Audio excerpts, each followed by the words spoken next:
सदोषि शान्त्या विहितात्मशान्ते शान्तिर्विधाता शरणं गतानां भूयाद्भवक्लेशभयोपशान्ते शान्ते जिनो मे भगवान शरण्य।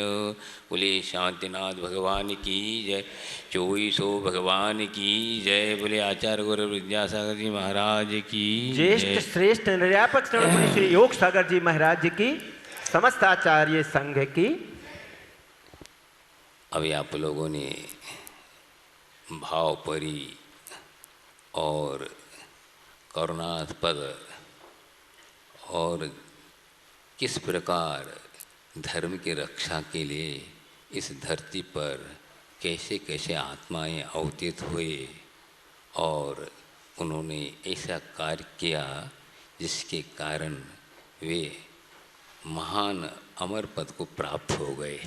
इस कली काल में भी इस प्रकार भव्यात्माएं धर्म की रक्षा के लिए अपने प्राणों को निछावर किया। ये बहुत बड़ी प्रभावना अंग माना जाएगा, लेकिन कोई ऐसा मानता ही नहीं। आज उनकी वाणियों को पढ़ कर के भी हमारे दिल में वह दया करुणा जागृत नहीं हो रही है, जो कि करुणा एक बहुत ऊंची चीज़ है जिसके द्वारा ही आत्मा पावन पवित्र बनेगी। कैसा किया देखो, अहिंसा धर्म की रक्षा के लिए खुद अपने को ही बलिदान किया और उस बलिदान के कारण कई आत्माएं उस वाणी को समझ करके कितनी आत्माएं अभी वहाँ अभिव्यक्त होती हैं और अपने लिए इस प्रकार शक्ति जागृत होती है कि वास्तविक तो ये है धर्म हमारा। धर्म की रक्षा के लिए किया गया। हम भी तो रक्षा करना चाहते हैं। धर्म की रक्षा क्या है? धर्म अपने आप में है। हम अपने धर्म की रक्षा करते तो अपने आप की रक्षा हो जाती है। धर्म की रक्षा करना अर्थात अपने आप की रक्षा करना है। धर्म क्या है? धर्म वही है जो पतितम पतंतम पतिशंतम धरती धर्म, अर्थात संसार रूपी महागर्त में गिर चुका है, गिर रहा है, गिरने वाला है। इन सबको उठा करके सुख के स्थान को पहुँचाए, उसका नाम धर्म है।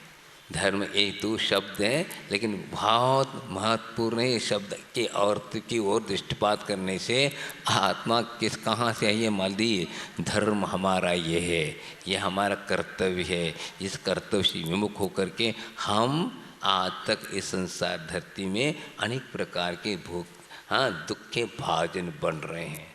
तो ऐसे महान आत्माएं खुद उनकी रक्षा कर लिए और अनेक आत्माओं की रक्षा होने करके चले गए। ऐसे निकलंक अकलंक 2 भाई थे, मालूम है। उनके माता पिता हैं अष्टांगिक पर्व में ब्रह्मचर्य व्रत लेने का संकल्प किया। उस वक्त दोनों पुत्र थे वहीं पर और उन्होंने भी संकल्प लिया। देखिए एक कथा आपको सुनी नहीं होगी, ये नहीं सुनी होगी। देखो कहाँ बचपन से तो उन्होंने लिया तो इन्होंने भी लिया, मन में संकल्प किया। दोनों भाइयों ने जब जवान हो गए तो माता पिताओं का यह कर्तव्य होता है इनका विवाह किया जाए। तब उनने अपनी बात कही, हम तो आपके सामने ही तो लिया था। क्या ब्रह्मचर्य का व्रत कब लिया था? फलाने दिन आप लोग अष्टांगिक में आप लोग 8 दिन के लिए लिया था। उस वक्त मैंने ले लिया था तो ठीक कोई बात नहीं, 8 दिन का लिया था, लिया होगा आप लोगों ने 8 दिन के लिए। हमने तो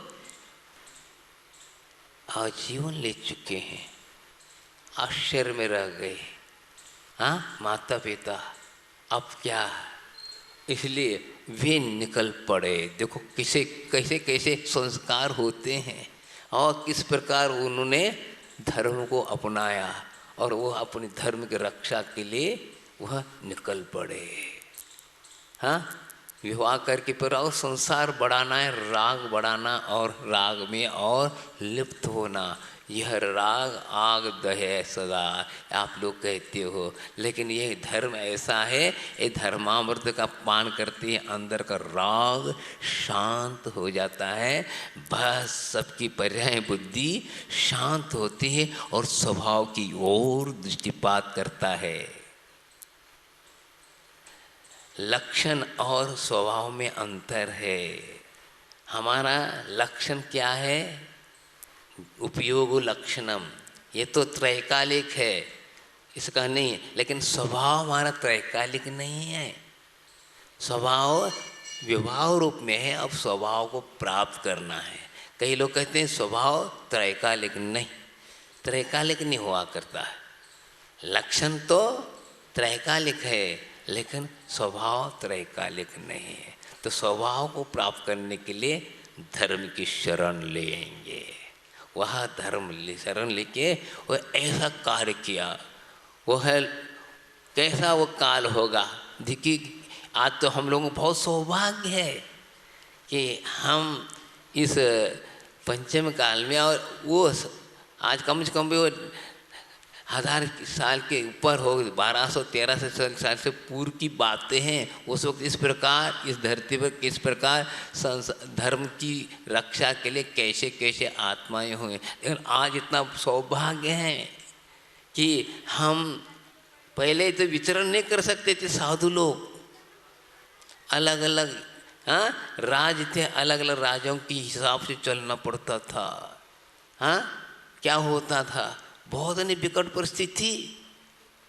आज इसी 20वीं शताब्दी की घटना घटी है। अब यही बात महाराज ने कही, वही प्रसंग को आगे बढ़ाता हूँ। इस धरती इस 20वीं शताब्दी में एक ऐसे संत हुआ, वो उस वक्त भी ऐसी स्थितियाँ थी। पहले के साधु सम्य शिखर जाने के लिए रेलगाड़ी में बैठ के जाना पड़ता था। देखिए आप बताओ, क्या साधु हो करके तो विहार कर सकता, लेकिन नहीं कर सकते थे। लेकिन गाड़ी में बैठ के, और वो भी स्पेशल डिब्बी बैठ के ले जाते और आहार करके पना बना करके पने चले थे। ऐसी स्थिति थी, ऐसी विकट परिस्थिति थी। उस वक्त जा नहीं सकते थे, इधर उत्तर से दक्षिण, दक्षिण उत्तर कोई नहीं कर सकता था। उसी जमाने में इस 20वीं शताब्दी में एक आचार्य हुए। कौन? आचार्य शांति सागर जी ने। उन्होंने प्रतिज्ञा ली, चले हम शांति की खोज में चलेंगे, अशांति के मार्ग को तह करते हुए शांति को प्राप्त करेंगे। और दक्षिण से निकले और उत्तर की ओर निकले, और कहाँ गए?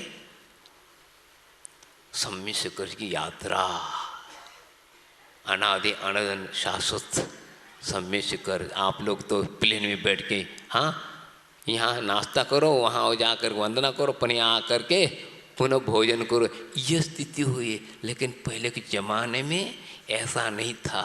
सभी लोग क्या करते थे? जाते थे। हमने भी वो देखा है कि जाते वक्त उनको बहुत स्वागत के साथ भेजा जाता था। आने के बाद तो और स्वागत किया जाता और मिठाई बैठे जाती, सब कुछ होते। आज कोई करता? बताओ, कुछ नहीं है। हमारी भावनाएं शांत हो गई, उसके रहस्य को खत्म कर लिया। आज इसी भौतिक चकाचौंध ने सब चैतन्य आत्मा की दृष्टि समाप्त हो गई और भौतिकता का चकाचौंध में बह रहे हैं। तो वे निकले और साथ साथ और कुछ धर्मात्मा भी उनके विहार में चले और समझ की यात्रा करके हुए। फिर कहाँ गए? वो घटना सुना रहा हूँ आपको। दिल्ली में उन्होंने चतुर्मास किया, दिल्ली में चतुर्मास किया। लेकिन उस वक्त क्या होता था कि जब महाराज जाते तो 10-20 व्यक्ति घेर जाते और चले जाते जहाँ कहीं भी। जब पता चला ये ऐसा क्यों करते ये लोग, मुझे थोड़ा से भी हाँ अकेले नहीं छोड़ते। बाद खोज करने के बाद पता चला आप अकेले नहीं जा सकते, बहुत प्रतिबंधी है, नग्न साधु हाँ इस रास्ते पर चल नहीं सकते, इसलिए ऐसा किया जा नहीं।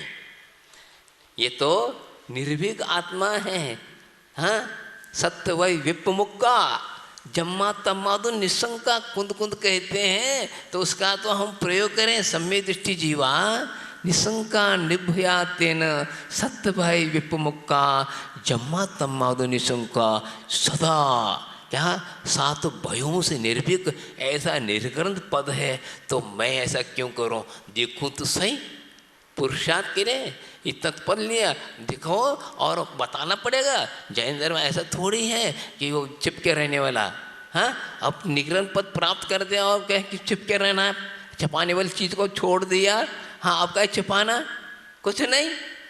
उनने कहा सोचा और कह दिया आज फलाने मोहल्ले के मंदिर का मुझे दर्शन करना है, इसलिए मैं अकेला जाऊंगा, साथ साथ एक छोटा सा लड़का आएगा, बाकी कोई नहीं आएगा, क्योंकि फलाने मुझे मोहल्ले में जा कर के भगवान का दर्शन करना है, इसलिए वो एक लड़के को, बाकी कोई नहीं आएगा।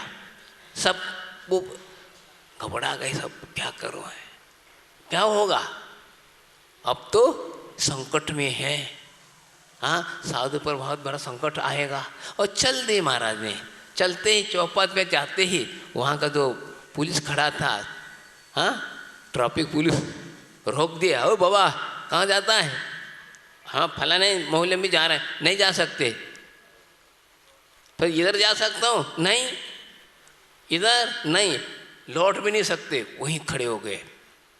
बताओ चारों ओर बाहर खड़े हो गए, काय सड़क में ले लो, और क्या करना, हमें क्या करना, जो देखेंगे तो सही है, हाँ मार्ग अपनाए हैं तो देखो शांति सागर है, शांति की बात है तो शांति से सुनो और सहन करो, तभी अंदर की शांति निकलेगी और वह शांति का दर्शन हमें करना है।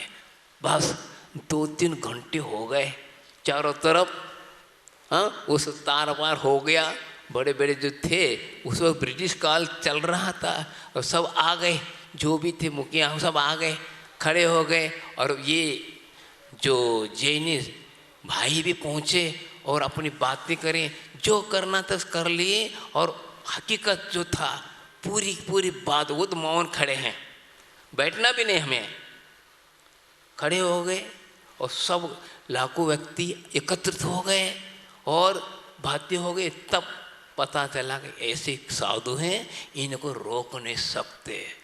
देखो आप उन्होंने पुरुषार्थ किया, तो ऐसे पुरुषार्थ किया, उनने से महर खोल दिया सबको, हाँ क्या ऐसा मार्ग संदेश, ऐसे शांति के साथ आप सब जगह विचरण कर सकते हैं। और उन्होंने संबोधा और उसके बाद वहाँ के जो पहले के जो ये गवर्नर थे उन्होंने हाँ ऐसे साधुओं के लिए कहीं भी प्रतिबंधी नहीं लगाया जाए, ऐसा लिखित करके उन्होंने सबके लिए परमिट दे दिया।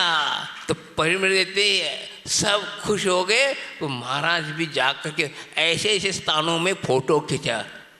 फोटो क्यों खिंचवाया, कालांतर में कोई भी इस प्रकार रोक न लगाए, ये सबूत है, ये देख कीजिए वहाँ पर कहाँ दिल्ली की जो कोर्ट है, पार्लियामेंट है, आदि आदि स्थान में जो प्रमुख स्थान है जहाँ पर सभी लोग वहाँ जाकर लिया गया।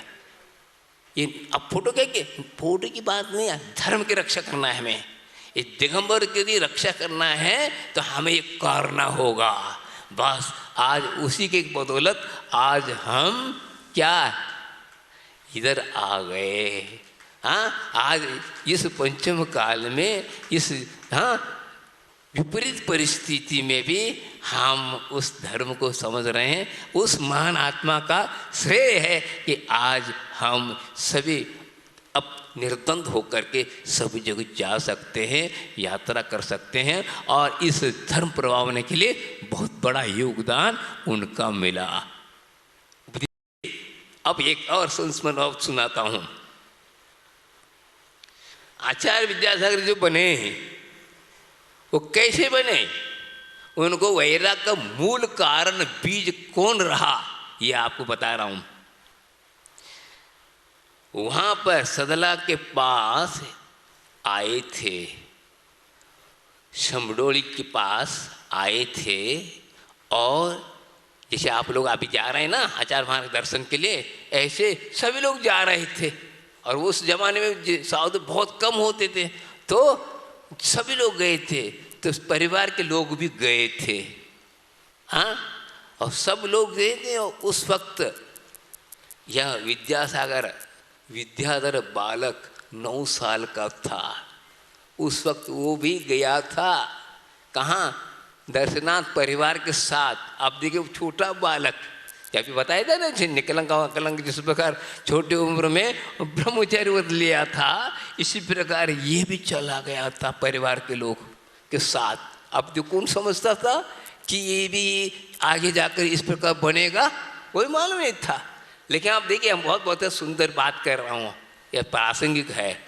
तो सभी गए हैं, तो वो भी गया था।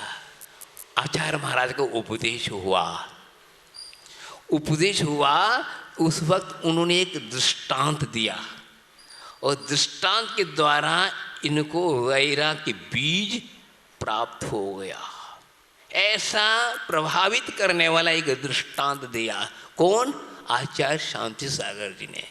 इस बात को मैंने सुना। कैसे?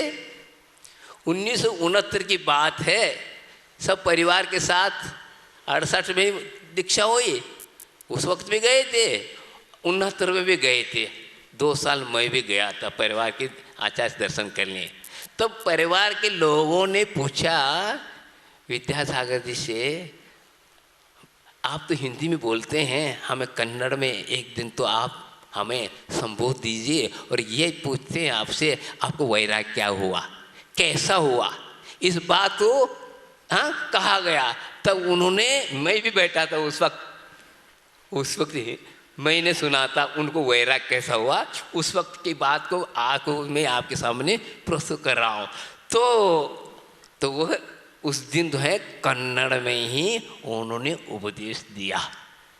तो मुझे वैराग कैसा हुआ, इस बात को उन्होंने पूरा का पूरा उस कथा के द्वारा कथा बताएं। तब उन्होंने कहा, इस शेड़वाड़ एक ग्राम है, जिस वक्त आप लोग गए थे, आचार्य शांति सागर जी महाराज शेड़वाड़ आए थे, और वो पास ही था, तो वहाँ गए थे। उस वक्त मैं भी गया था, और आचार्य महाराज ने ऐसा सुंदर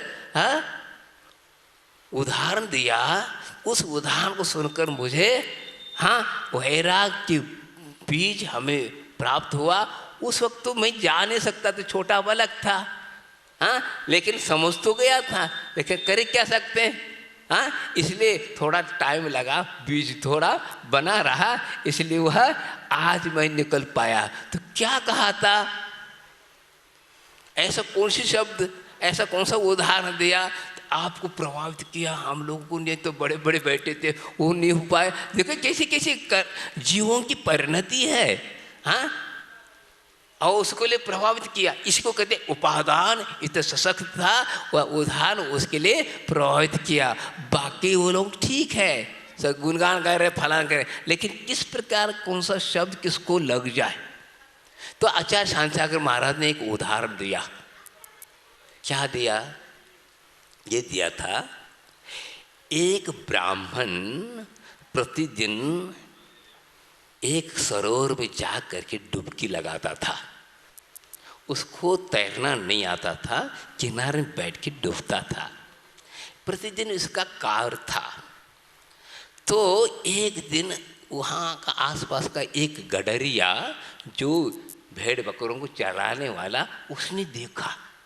अब देखिए, उसने देखा, ओहो एक डुबकी लगाते क्या है, जाकर पूछा उनने, किसने, गडरिया ने उस ब्राह्मण देवता से पूछा, भाऊ बताइए आप क्यों इसका डुबकी लगाते हैं, चलो तुझे क्या पता, तुझे क्या मुझसे कह रहे हो, ऐसा उपेक्षा करता रहा, फिर भी वह छोड़ा नहीं, वो पूछता ही रहे, भगवान बताइए बताइए बताइए, मैं चाहता हूँ बहुत अच्छे है, किस वास्ते करते, तो उनने झूठ बोला, कौन ने, ब्राह्मण, अरे तू क्या ना है, तू भेड़ बकरी के पीछे रहने वाला, तेरी बुद्धि थोड़ी है, मेरे लिए तो प्रतिदिन जल देवता दर्शन करने जाता हूँ, जल देवता मेरे लिए प्रसन्न होते हैं और प्रतिदिन में करता हूँ। अच्छा, अब देखो इतना उपदेश करने के भी उस मेन पॉइंट को उसने पकड़ा, कौन ने, उस गडरी, अच्छा कितना सौभाग्यशाली है, इतना तो है कि मैंने पूछने तो पता तो चल गया, क्या देवता, देखो मैं भी मनुष्य हूँ, वे भी मनुष्य, लेकिन मैं तो भेड़ बकरों के पीछे पड़ा रहता हूँ, वे प्रतिदिन देव दर्शन, हाँ जल देवता दर्शन करता हूँ, और उसके इस प्रकार, अरे ऐसा उन्होंने धारणा बनाई, ठीक है आप प्रतिदिन करते हैं, मैं भी प्रयत्न करूँगा, बताओ मैं भी प्रयत्न करूँगा, और वह ब्राह्मण दूसरे दिन आने से पहले वह कूद जाता है, कौन, ब्राह्मण कूद जाता, नहीं ब्राह्मण नहीं, गडरिया कूद गया, और ये प्रतिज्ञा लेता है, जब तक जल देवता सामने नहीं आएंगे तब तक मैं उठूंगा नहीं, बताओ, डूब गया।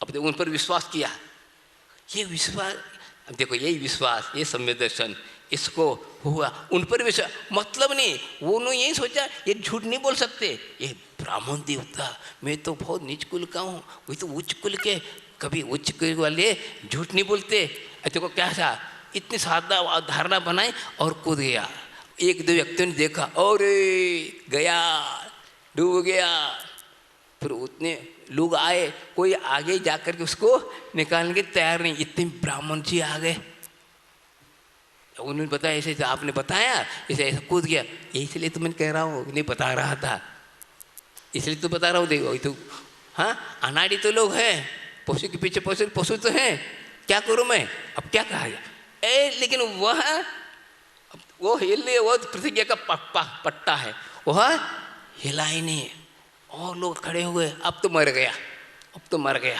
अपने ऐसा करते करते 1.5-2 घंटे निकल गए, सब लोग बाहर खड़े हैं, सब चर्चा कर रहे हैं, इसके बाद क्या हुआ, 2 घंटे के बाद उसको सही में जल देवता सामने आ गया, और हाँ क्या चाहता है, नहीं कुछ नहीं, मेरी तमन्ना मेरी इच्छा पूर्ण हो गई, उस ब्राह्मण देवता के बदौलत मैंने आपको याद किया और उसी के कारण मैं आया हूँ, और कुछ नहीं, और एक बार अच्छे ढंग से हम देखता हूँ, मेरा जीवन कृतार्थ हो गया, ऐसा करके बस ऊपर आ गया, इतना खुशी के साथ ब्राह्मण की चरणों में गिर गया, आहा मेरे हाँ जीवन आपने कृतार्थ किया, क्या किया, वो आश्चर्य में, ये तो भूत बन के तो नहीं आ गया, हाँ वही आकर के चरणों में गिर गया, और कहता है हाँ आज बड़ा बहुत बड़ा सौभाग्य है, कहता है नहीं आप मेरे गुरु हो, कहता है कौन, ब्राह्मण कहता है मैंने ऐसे ही बातों को टालने के वास्ते झूठ बातें कही थी, लेकिन इस झूठ नहीं थे भाई, मैंने तो सही आप अब क्या बताओ, वो कहता है नहीं आप झूठ बोल सकते, झूठ बोलते तो मेरे लिए दर्शन क्यों देते, बताओ, अभी भी उसको गले नहीं होता, क्योंकि उसके भाव श्रद्धा थी, उस बातों पर श्रद्धा करके वह निकला, और वह अब देखो क्या है, इसको कहते, इस दृष्टांत को सुन करके उस बालक विद्याधर के मन में भी आ गया ये श्रद्धा, अंदर की वैराग की अंकुर फूट गए, और वे आज संत सागर जी के मार्ग पर चल रहे, और वे अपूर्व प्रभावना कर रहे हैं, विद्या का सागर सबको बांट रहे हैं। ये बात जब हम लोगों ने सुना, उस वक्त 10 साल का मैं भी था, लेकिन उसका केवल ध्यान में था कि आज मैं आपको सुना रहा हूँ, लेकिन उनका ऐसा आशीर्वाद मिला मुझे एक बार में, बस मैं भी उस सागर के में बूंद में मिल गया। ऐसे महान परमात्मा हैं, ऐसे इस धरती पर है। तो ऐसे आप लोगों को सौभाग्य, ऐसे महान आत्मा के दर्शन करके आप लोगों को, हाँ, आपकी आत्मा भी पावन पवित्र हो रही है। इसके कहने के तात्पर्य है कि आज मुझे ये बोलना नहीं था, महाराज ने इस विषय को छेड़ा, इसलिए मुझे वो प्रसंग मुझे याद आ गया। बात प्रसंग के अनुसार सुनाना सही माना जाता, बदल के दोनों तो उलझता है, तो उसी को बढ़ाया तो वही बात आ गई।